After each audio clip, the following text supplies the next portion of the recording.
शिव भगवान की कथा। सोमवार व्रत कथा। सोमवार का दिन भगवान शंकर को समर्पित है। इस दिन पूजा करने से भगवान बेहद प्रसन्न होते हैं। लोग आज के दिन व्रत भी रखते हैं। इस व्रत में भक्त भगवान शिव संग पार्वती की विशेष पूजा करते हैं। भोलेनाथ की पूजा अर्चना के दौरान व्रत कथा सुनकर लोग अपनी उपवास को सार्थक बनाते हैं। आइए इस व्रत कथा और इसकी पूजन विधि के बारे में जान लेते हैं।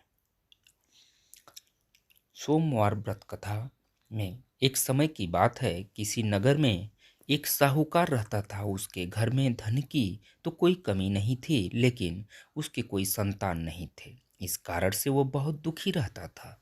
संतान प्राप्ति के लिए वह प्रति सोमवार को व्रत रखता था।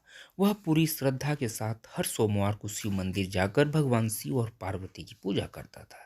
उसकी भक्ति से माँ पार्वती एक दिन प्रसन्न हो गईं। उन्होंने भगवान शिव से उस साहूकार की मनोकामना पूर्ण करने का आग्रह किया। इस पर भगवान शिव ने कहा कि हे पार्वती, संसार में हर प्राणी को उसके कर्मों का फल अवश्य मिलता है।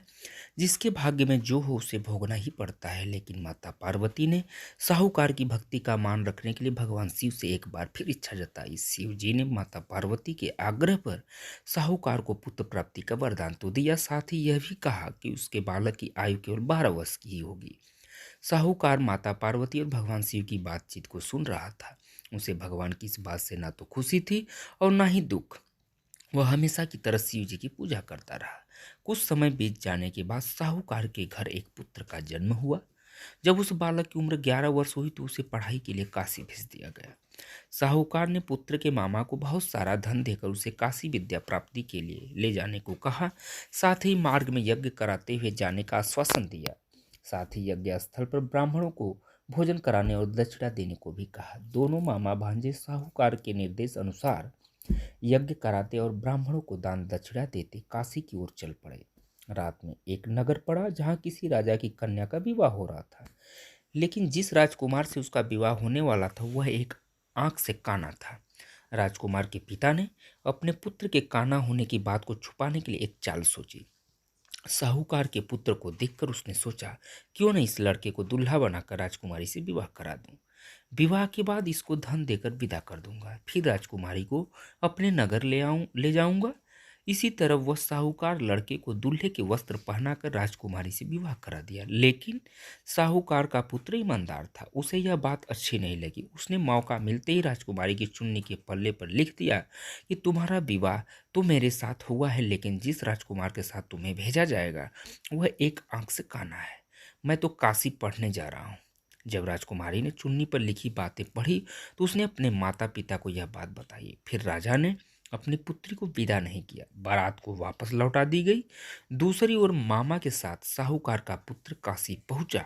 वहां जाकर उन्होंने यज्ञ किया। जब लड़के की आयु 12 साल की हुई, उसी दिन यज्ञ रखा गया।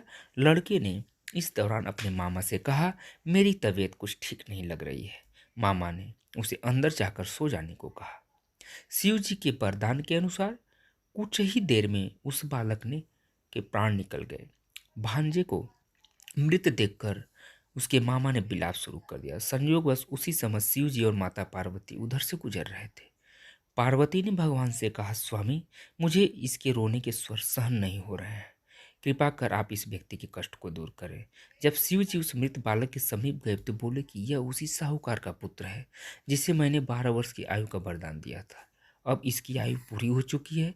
लेकिन मातृभाव से विभोर माता पार्वती ने कहा, हे महादेव, कृपा कर इस बालक को और आयु देने के, अन्यथा इसके वियोग में तड़प तड़प कर उसके माता पिता भी मर जाएंगे।